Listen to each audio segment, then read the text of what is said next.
നമസ്കാരം. ഒക്ടോബർ 1 മുതൽ ഒക്ടോബർ 31 വരെ ബ്രസ്റ്റ് ക്യാൻസർ അവയർനെസ് മന്തായിട്ടാണ് ലോകമെമ്പാടും ആചരിച്ചു വരുന്നത്. 1985 അമേരിക്കയിൽ ആരംഭിച്ചതാണ് ഈ മാസാചരണം. മാമോഗ്രാമിൻ്റെ ബ്രസ്റ്റ് ക്യാൻസറിലുള്ള സാധ്യതകളെപ്പറ്റി ജനതയോട് അവബോധം കൊടുക്കുന്നതിന് വേണ്ടിയിട്ടാണ് ശരിക്കും ഈ ബ്രസ്റ്റ് ക്യാൻസർ മാസാചരണം ആരംഭിച്ചത്.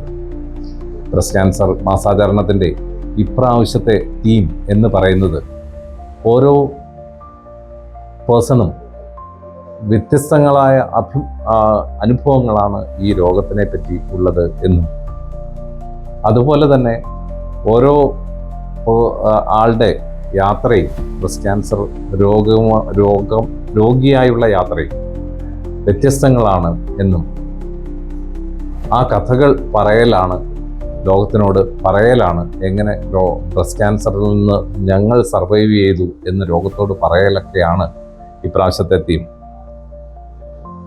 Every person is unique and every journey matters എന്നാണ് ഈ തീമിൻ്റെ ഒരു കണ്ടന്റ് എന്ന് പറയുന്നത്. ഓരോ പേഴ്സണും വ്യത്യസ്തങ്ങളാണ്. ഓരോ രോഗിയുടെയും കഥയും വ്യത്യസ്തങ്ങളാണ്. അതുപോലെ തന്നെ ഓരോ യാത്രയും വ്യത്യസ്തങ്ങളാണ് എന്ന് പറയലാണ്. ഒരേ രോഗം തന്നെ വിവിധങ്ങളായ അനുഭവങ്ങളാണ് ഓരോ രോഗിയിലും ഉണ്ടാക്കുന്നത് എന്നത് മനുഷ്യർ തമ്മിൽ എത്ര വ്യത്യസ്തങ്ങളാണോ, നമ്മളുടെ മുഖങ്ങൾ എത്ര വ്യത്യസ്തമാണോ, അതേപോലെ തന്നെ രോഗത്തിൻ്റെയും മുഖങ്ങൾ വ്യത്യസ്തങ്ങളാണ് എന്ന് നമ്മളെ കാണിച്ചു തരും. ഇന്ന് ഞാൻ നിങ്ങളോട് സംവദിക്കാൻ പോകുന്നത് ഈ ബ്രസ്റ്റ് ക്യാൻസറിൻ്റെ തിരിച്ചുവരവുകളെ പറ്റിയിട്ടാണ്. റെക്കറൻസ് എന്ന് പറയും. സാധാരണഗതിയിൽ ബ്രസ്റ്റ് ക്യാൻസർ കൃത്യമായി ആദ്യമേ തന്നെ കണ്ടുപിടിക്കുകയും കൃത്യമായി ചികിത്സിക്കുകയും ചെയ്താൽ പല ബ്രസ്റ്റ് ക്യാൻസറുകളും തിരിച്ചു വരില്ല.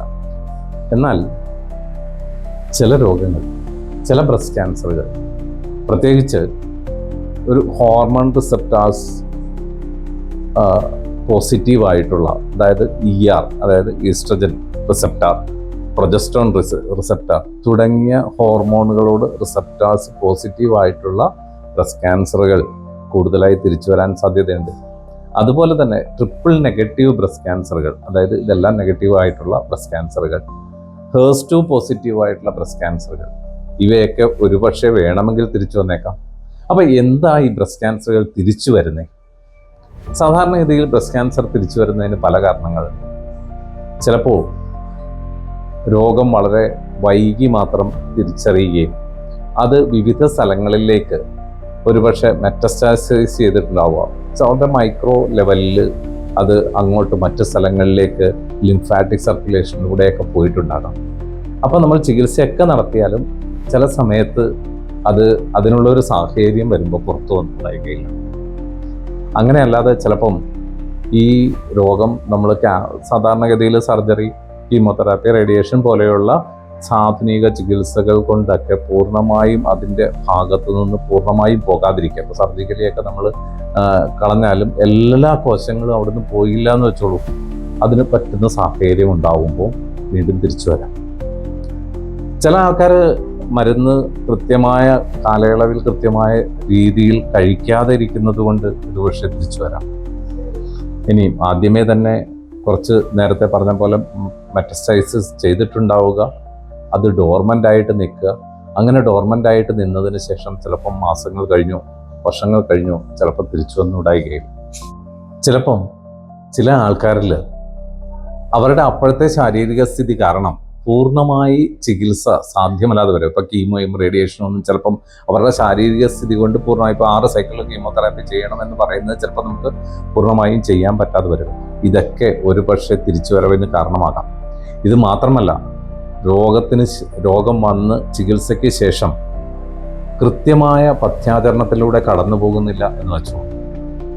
ഉദാഹരണത്തിന് മദ്യപാനം, പുകവലി, അതുപോലെ ഭക്ഷണത്തിലുള്ള നിയന്ത്രണങ്ങൾ, പ്രമേഹം, ഹൈപ്പർ ടെൻഷൻ, അതുപോലെ പൊണ്ണത്തടി പോലെയുള്ള ഒബിസിറ്റി പോലെയുള്ള കണ്ടീഷൻസിനെ ചെറുക്കാതെ ഇരിക്കുക, ഫാറ്റ് കൺസംഷൻ കൂടുതലായി ഉണ്ടാവുക, ഇതൊക്കെ ഇത്തരം രോഗങ്ങളെ തിരിച്ചു വരുന്നതിന് സഹായിക്കുന്ന ഘടകങ്ങളാണ്.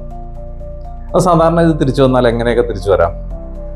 തിരിച്ചു വരുമ്പോൾ പലപ്പോഴും ക്യാൻസർ ഒരു ലോക്കലായിട്ട് തിരിച്ചു വരാം. അതായത് ആ ബ്രസ്റ്റിൽ തന്നെ, അല്ലെങ്കിൽ ബ്രസ്റ്റിന് ഓപ്പറേഷൻ നടത്തി അവിടുത്തെ സ്കാറിൽ തിരിച്ചു വരാം. അല്ലെങ്കിൽ ചിലപ്പം റീജിയണലായിട്ട് ക്യാൻസർ തിരിച്ചു വരാം.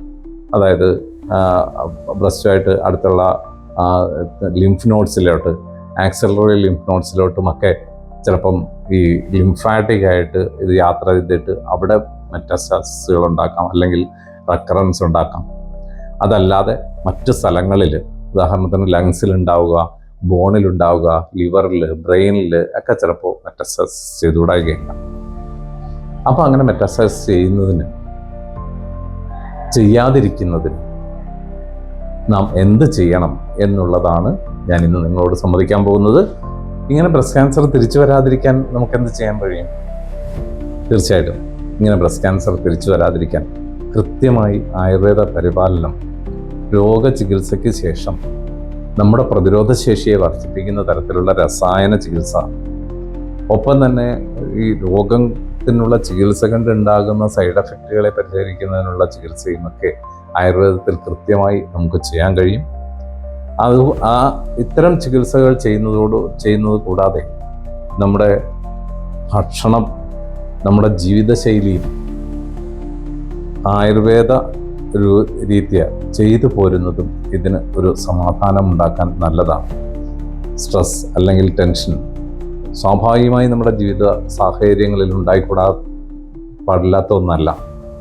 അതിനെ ഒഴിവാക്കി ചെയ്യുന്നതിന് യോഗയും അതുപോലെ മെഡിറ്റേഷൻ പോലെയുള്ള, ധ്യാനം പോലെയുള്ള കാര്യങ്ങൾ നമ്മളുടെ ജീവിതത്തിൻ്റെ ഭാഗമായി നമ്മൾ കൊണ്ടുപോകണം.